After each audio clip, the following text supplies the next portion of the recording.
Salut à tous, c'est BizBiz. Alors aujourd'hui l'épisode 1031 du Zap Image. On commence aujourd'hui avec la Ligue des Champions car dans une semaine, jour pour jour, c'est la reprise de la Champions League avec deux affiches. Mardi 18 février, donc l'Atlético Madrid qui reçoit l'équipe championne d'Europe en titre, l'équipe de Liverpool, et le Paris Saint-Germain qui se déplace du côté de Dortmund.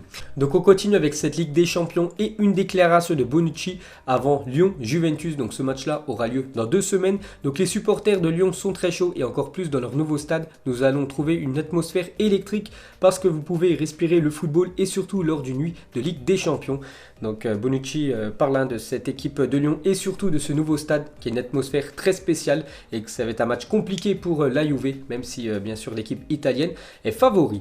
Ensuite on continue avec cette équipe de la Juventus. C'est une mauvaise nouvelle pour cette équipe italienne parce qu'officiel Douglas Costa, victime d'une lésion du biceps fémoral de la cuisse gauche, sera indisponible entre 15 et 20 jours et pourrait manquer le match aller contre l'équipe de Lyon. Donc déjà c'est dans 14 jours exactement le match Lyon-Juventus et lui il devrait être blessé entre 15 et 20 jours. Donc certainement il sera forfait contre le match de Lyon lors du match aller.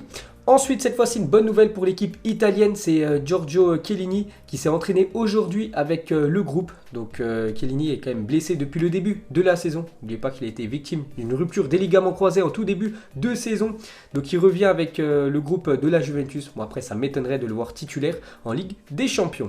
Ensuite, cette fois-ci, une déclaration de Christophe Dugarry, consultant sur RMC. Et il revient sur la déclaration de Leonardo, qui a fait une déclaration il y a quelques jours en parlant du match contre Dortmund, que c'était un match vraiment à prendre très au sérieux. Donc lui il a réagi, il a dit s'ils ont envie que je dise haut et fort qu'ils vont mettre à Dortmund une tôle à l'aller et au retour, je peux le dire parce que je le pense, en plus du fond du cœur je pense qu'ils vont les éclater. Donc voilà ce qu'a dit quand même Christophe Dugarry, qu'en gros le Paris Saint-Germain va surclasser cette équipe du Borussia Dortmund, que ce soit au match aller, au match retour. Donc attention au karma. Ensuite on continue sur ce choc et officiel, Julian Brandt souffre d'une déchirure à la cheville droite et se rapproche d'un forfait pour Dortmund Paris Saint-Germain dans exactement 7 jours. Donc on a déjà parlé de Marco Reus qui était déjà forfait pour le match aller et Julian Brandt lui aussi devrait être forfait pour ce match. Et pour finir avec cette équipe du Borussia Dortmund, donc 32 buts ont été marqués lors des 5 derniers matchs du Borussia Dortmund. Donc c'est une équipe qui marque beaucoup, cette équipe allemande, mais elle encaisse aussi pas mal de buts. La preuve, le week-end dernier du côté du Bayer Leverkusen, Dortmund s'est incliné 4-3. Ils ont aussi perdu il y a 2 semaines 3-2 du côté du Werder, mais des fois ils gagnent en mettant des raclés à leur adversaire, dont un 5-1 contre Union Berlin, un 5-1 contre Cologne ou même un 5-3 contre Augsbourg. Donc le match contre le Paris Saint-Germain, ça va être très spectaculaire. Ensuite, les gars, une déclaration de Big-Santé Lizarazu, consultant sur TF1. Donc le niveau de la Ligue 1 est un problème pour le Paris Saint-Germain dans sa quête européenne, car personne ne lui conteste le ballon, pas plus Lyon que les autres. En Ligue 1, Paris maîtrise trop et ne souffre pas assez. Et c'est pour ça que les années précédentes, à chaque fois, ils échouent soit en 8e, soit en quart de finale, parce que tout simplement le niveau de la Ligue 1 ne les entraîne pas assez pour le niveau de la Champions League. Et pour finir avec les infos sur la Ligue des Champions, une déclaration du défenseur français Aymeric Laporte avant un énorme choc Manchester City contre le Real Madrid. Le Real est une des meilleures équipes actuellement et je pense qu'ils sont favoris par rapport aux années précédentes en Ligue des Champions et à leur vécu. Après, on a de très grands joueurs et on peut faire mal aussi. Ça peut être une confrontation très disputée entre Manchester City et le Real Madrid. Ça s'annonce bouillant entre ces deux clubs. Ensuite officiel, voici les 3 nommés pour le titre de meilleur joueur du mois de janvier en Ligue 1 qui méritent le trophée selon vous, entre Younous Abdelhamid, défenseur de l'équipe de Reims, Moussa Dembélé, l'attaquant lyonnais, et Neymar. Donc normalement, bien sûr, ça devrait être Neymar qui a fait un mois de janvier énorme avec l'équipe du Paris Saint-Germain. Donc il devrait remporter son 2e trophée du mois cette saison. Ensuite, on va parler de Zidane qui a signé avant-hier son 88e succès avec le Real Madrid en Liga. Il dépasse ainsi José Mourinho qui avait obtenu 87 victoires avec le club madrilène entre 2010 et 2013. Donc actuellement c'est lui le 3e entraîneur qui a eu le plus de succès en Liga avec l'équipe du Real Madrid. Donc 88 pour Zinedine Zidane. Le 2e c'est Vicente Del Bosque, 133 victoires en Liga avec le Real Madrid. Et le premier c'est Miguel Munoz, une légende en tant qu'entraîneur. Bon, il a entraîné le Real Madrid il y a pas mal d'années, mais il a quand même fait plus de 357 victoires avec l'équipe du Real Madrid en Liga. Ensuite, pour continuer avec cette équipe espagnole, le Real Madrid n'a encaissé que 14 buts cette saison en Liga. Il s'agit de son meilleur record à cette période de la compétition dans l'histoire du club.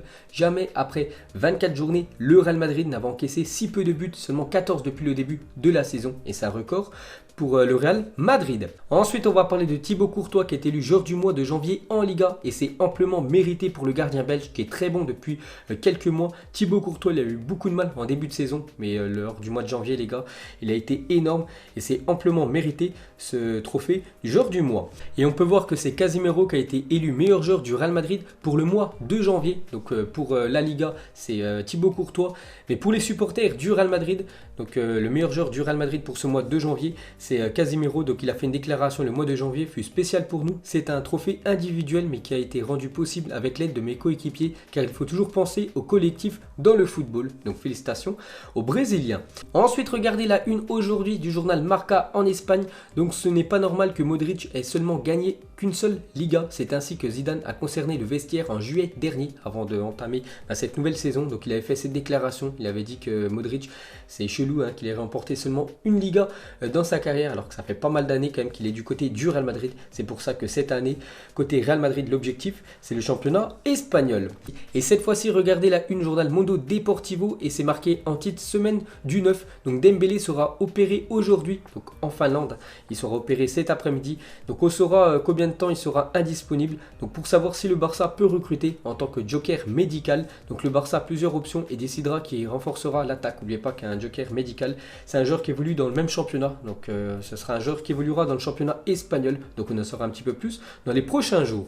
Ensuite, on va parler de Cristiano Ronaldo qui est la mauvaise contre son équipe à cause des mauvais résultats de la Juventus. N'oubliez pas qu'il y a quelques jours, ils se sont inclinés contre l'équipe de Hellas Vérone. Donc lui fait son taf. Son taf, c'est de marquer des buts. Et sur les 10 derniers matchs, à chaque fois, il marque minimum un but. Mais le problème, c'est le reste de l'équipe, surtout la défense qui est plutôt fébrile côté Juventus ces derniers temps. Donc en gros, Cristiano Ronaldo se sent trop seul à pouvoir faire gagner la Juventus. Comme l'écrit le journal espagnol, il aurait demandé de l'aide à ses coéquipiers ce week-end sur la pelouse de l'Hellas Vérone. Cristiano Ronaldo a encore frappé, mais son équipe s'est inclinée finalement et l'Inter est repassé en tête de la Serie A. Voilà en gros pourquoi Cristiano Ronaldo est un peu mauvaise contre ses coéquipiers. Voilà que lui il fait le taf et que derrière ça ne suit pas et que la Juventus s'est inclinée ce week-end. On peut même voir une déclaration du gardien Szczęsny. Il a dit Cristiano Ronaldo, il était énervé comme nous tous d'avoir perdu ce match. Il fait tout pour nous faire gagner. Il marque à chaque match alors que nous n'avons pas été bons. Donc voilà le problème actuellement du côté de la Juventus. Et pour finir avec l'attaquant portugais, donc un char géant à l'effigie de Cristiano Ronaldo a été aperçu dimanche à l'occasion du carnaval de Viareggio en Italie. Regardez ce char magnifique avec Cristiano Ronaldo. On peut voir vraiment qu'il est énorme. Je ne sais pas, il fait combien de mètres de haut. Donc c'était lors d'un carnaval en Italie avant-hier. Ensuite, le 7 mai 2019, Liverpool réalise une remontada face au Barça 4-0 et se qualifie pour la finale de la Ligue des Champions. Donc 9 mois, jour pour jour plus tard. Donc c'était le 7 février, donc il y a quelques jours. Donc c'est la femme de Jordan Henderson, le capitaine de Liverpool, qui donne naissance à un petit garçon. Et le 8 février, donc le lendemain, c'est la femme de Mohamed Salah qui donne naissance à une petite fille. Donc ils ont dû bien fêter cette remontada fantastique qu'ils ont fait l'année dernière. Ensuite, regardez le programme des quarts de finale de la Coupe de France. Donc ce soir, Belfort, une équipe de National 2, reçoit l'équipe de Rennes, l'équipe vainqueur l'année dernière. Sinon, demain à 18h30, Dijon, Paris Saint-Germain. 21h05, l'Olympico entre Lyon et Marseille. Et jeudi, Épinal, une équipe de National 2 contre l'équipe de l'AS Saint-Etienne. Ensuite, regardez la une journal L'équipe. Aujourd'hui, c'est marqué conflit Est-Ouest en parlant du quart de finale ce soir entre l'équipe de Belfort, donc une équipe totalement à l'Est, et l'équipe de Rennes, une équipe à l'Ouest. Donc on verra ce que ça va donner, on en reparlera demain. Ensuite les gars, on va parler de Lens qui jouait hier soir un match de Ligue 2 contre l'équipe de Grenoble à Bollaert. Et score final 0 partout. Donc Lens cette année en 2020 c'est plutôt moyen parce que 5 matchs en 2020 et quand même 4 matchs nuls. Donc ils avancent pas trop. Les 100 et or.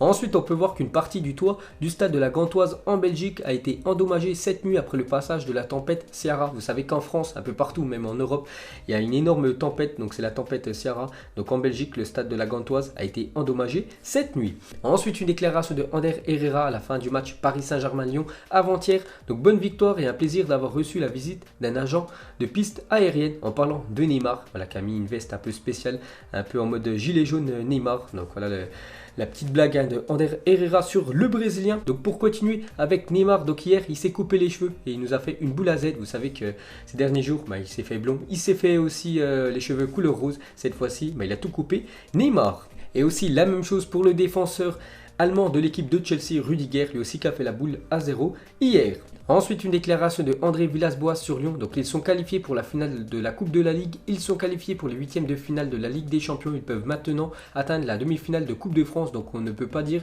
que leur saison est ratée.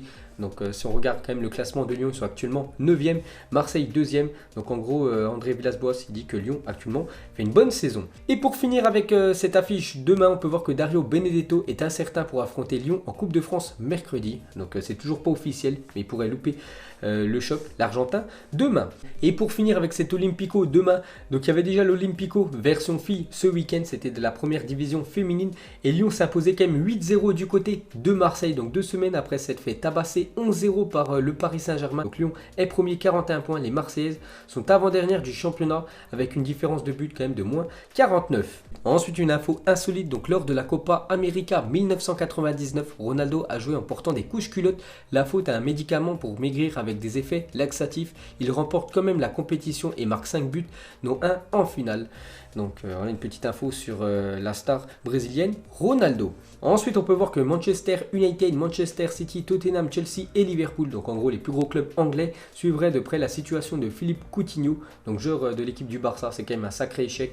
Donc le Barça l'a acheté 145 millions d'euros. Donc actuellement, il est prêté du côté du Bayern Munich, mais bon, le Bayern ne va pas lever l'option d'achat, donc il va revenir au club barcelonais l'été prochain. On peut voir qu'il y a pas mal de clubs anglais qui est sur son profil. Et pour finir ce zappimage, une déclaration de Leonardo, le directeur sportif du Paris Saint-Germain. Il a dit Neymar et Mbappé font partie des 4 meilleurs joueurs du monde. Donc d'accord, pas d'accord, quels sont selon toi les 4 meilleurs joueurs du monde actuellement? Donc, vous mettrez tout ça en commentaire. Donc est-ce que Neymar et Mbappé font partie actuellement des 4 meilleurs joueurs de la planète? Donc voilà les gars, la fin du zappimage 1031. Donc si ça vous a plu, un petit like et je vous ferai l'épisode 1032 demain. Donc moi je vous laisse et je vous dis à la prochaine comme d'habitude. Ciao à tous.